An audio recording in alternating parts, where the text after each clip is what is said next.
When people think about childhood trauma, they think about things that happened, the arguments they can still hear, the moments that left visible marks, the events they can point to and say, that is where something broke.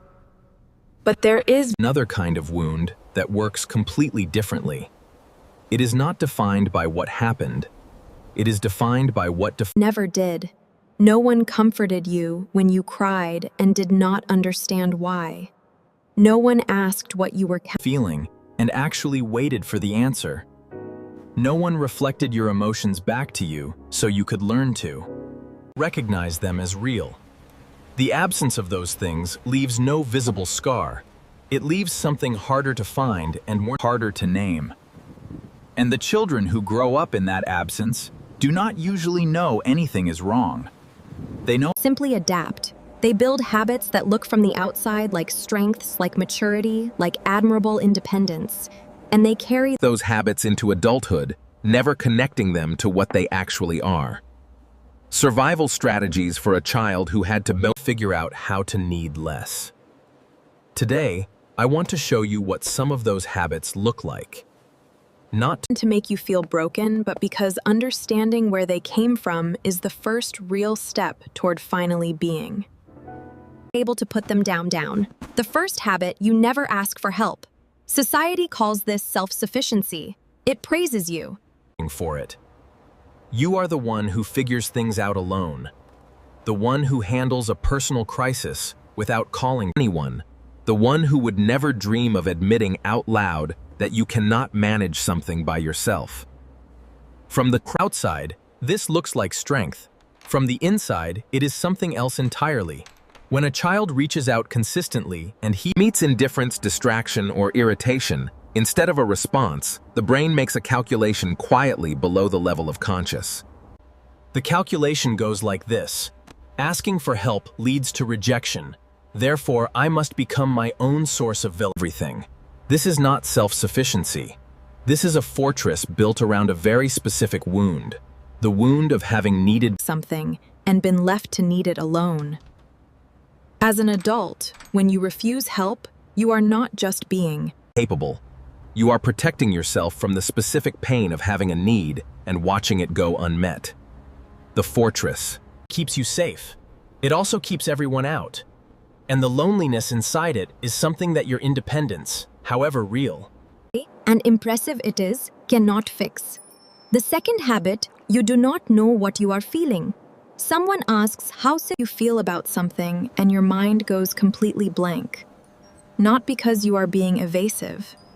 Not because you are hiding something, but because you genuinely do not know. In psychology, this is called alexithymia, a disconnection between your body's emotional signals and your conscious awareness of them. Here's how it develops. In a healthy childhood, parents act as emotional mirrors. When a child cries, a parent says something like, "You are feeling frustrated because that did not work the way you wanted." That sentence does something invisible and essential. It connects the physical sensation the child is experiencing to a word, a label, a thing that can be named and therefore understood and processed. In a home where emotions were ignored or treated as inconvenient, that mirroring never happens. The child's feelings exist, but they go unnamed, unacknowledged, useless. So the child learns to disconnect, to mute the inner world, because feeling it produces nothing. As an adult, this becomes a life lived at a slight remove from yourself. You watch other people seem deeply connected to their passions and their pains, and you wonder what that feels like from the inside. You are not cold.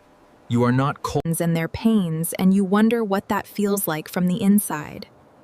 You are not cold. You are not. And their pains, and you wonder what that feels like from the inside. You are not cold. You are not. And their pains, and you wonder what that feels like from the inside. You are not cold. You are not cold. And their pains, and you wonder what that feels like from the inside. You are not cold. You are not cold. And their pains, and you wonder what that feels like from the inside. You are not cold. You are not cold. And their pains, and you wonder what that feels like from the inside. You are not cold. You are not cold. And their pains, and you wonder what that feels like from the inside. You are not cold. You are not. And their pains, and you wonder what that feels like from the inside. You are not cold. You are not. You are not explaining yourself to the person in front of you. You are explaining yourself to a ghost from your past. Basic permission to simply be, to choose to exist, without having to earn that existence through logic. You apologize for taking up space. You apologize for your home being slightly imperfect before a guest has even stepped through the door. I'm sorry for things that are not your fault. For the simple act of existing in a room and occasionally needing something from it. This is what happens when a child internalizes deep below the level of conscious thought. If you grew up with parents who were perpetually exhausted or disengaged, you learned to shrink. You learned that the safest way to exist was to require as little space as possible. Cost anyone anything they were not already freely offering. Every apology is a small version of the same sentence. I'm sorry for needing anything. I'm sorry for being here. It is the voice of a child who was taught without. A single explicit lesson that their needs came second to the comfort of the adults around them. Stop here for both. Take a moment, because something needs to be said before we continue. If you are recognizing yourself in these habits, I want to be very clear about something. There is nothing wrong with you. There never was. Your brain did exactly what it needed to. What it was designed to do. It looked at the environment it was in, and it adapted. It built strategies To keep you as safe and as functional as possible in a situation that was asking too much from a child who had no other options. These habits were not character flaws. They were survival tools, and they worked. Got you here. But they were built for a world that no longer exists. And the weight of carrying them into a life where you are no longer that child is starting to cost you things you deserve to have. stay with me. The fifth habit, you become a different person depending on who you are with. You are good at reading a room. You can sense a shift in someone's mood before they have registered it themselves. Just your tone, your opinions, your personality, the entire presentation of yourself to match whoever you are with. From the outside, this looks like social intelligence. In reality, for someone who grew up with emotional neglect, this is hypervigilance wearing. The costume of charm. When a child's home does not provide a stable emotional baseline, the child becomes an expert At monitoring the adults around them. Not out of curiosity, not of necessity. They needed to know what mood the Room was in before they could know whether it was safe, whether this was a moment they could ask for. something, whether the ground was stable enough to stand on. You became a mirror because having a solid self was not an option that felt safe. And now, as an adult, you move through the world, incredibly skilled at reflecting other people back to themselves. But in the quiet moments alone, a question surfaces. Who am I when no one is watching? The fact that the question is hard to answer is not a mystery. It is the direct result of never having your own traits and emotions reflected back to you during the years when identity was being formed. The sixth habit, you cannot trust your own judgment. Did I say the wrong thing in that conversation? Do friends actually like me, or are they tolerating me? Was that decision the right one, or am I missing something? Obvious, the second guessing never fully stops. Not for small things, not for large ones. This is what happens when a child's reality is consistently denied by the people who are supposed to confirm it. When you said I'm sad and heard, no, you're not, you're just tired.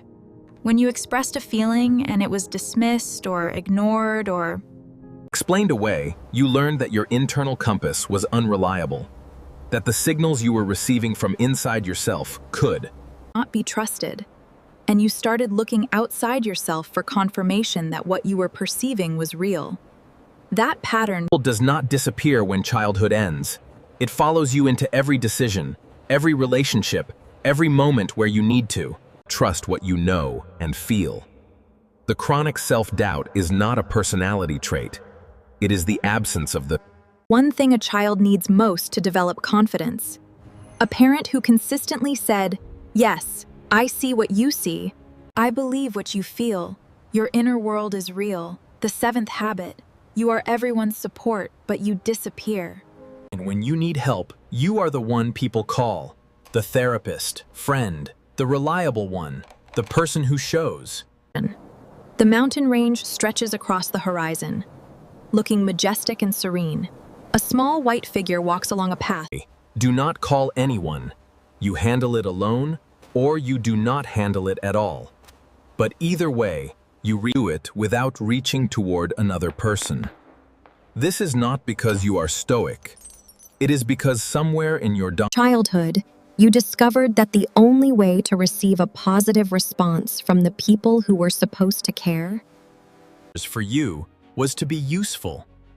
Maybe you took care of others in your family. Maybe you became the emotional support for a parent who needed you to play that role. Maybe you simply noticed that being helpful produced warmth, while being needy produced withdrawal, and you learned the lesson. Your value lives in what you do for people, not in who you are. This creates a life that looks from outside like remarkable generosity and feels from inside like a debt you can never stop paying, because receiving care does not feel like love. It feels like a trap. You wait for what is expected in return. You tell yourself you do not deserve it. You find reasons to give it back or deflect it entirely. And you remain in the middle of all your relationships, fundamentally alone. Hyper-independence that is really a fortress against being let down. Emotional numbness that developed when feelings produced no response. Over-explaining born from never being allowed to simply be. Constant apology for the crime of existing a self that shifts. To match every room, because having a fixed self felt dangerous distrust of your own judgment, because the people who should have confirmed it, consistently denied it. A life of giving that cannot receive, because receiving was never safe. These are not personality flaws. They are not things that are wrong with you. They are the completely predictable adaptations of a child who needed more than they were given and found ways to survive anyway. But the environment that created them no longer exists. And the survival gear you have been wearing for decades is starting to cost you the very things you have always wanted: most real connection, the ability to be seen in your wholeness, the freedom to have needs without shame. Healing from this does not start with a dramatic transformation. It starts with almost invisible steps. Saying, "I would prefer the Italian place," instead of, "I don't care, you pick." Waiting 5 seconds before saying sorry for something that was not your fault. Letting someone help you carry something, even when you could manage it alone. These habits were armor, and that armor kept you safe when you were too young to have any other option. You are allowed to thank it for that. You are allowed to put it down now. You are allowed to be seen, to be heard, to have needs that the people who love you will not experience as burdens. They will experience them as a chance to love you the way you deserved to be loved from the beginning. You were never too much. You were never not enough. You were a child who deserved to be noticed, and you still do. Which of these habits felt closest to your own experience? Drop it in the comments. because naming it is not weakness. It is the first real act of seeing yourself the way someone should have seen you a long time ago. And if someone in your life carries this weight without knowing where it came from, share this with them. Because understanding it changes everything.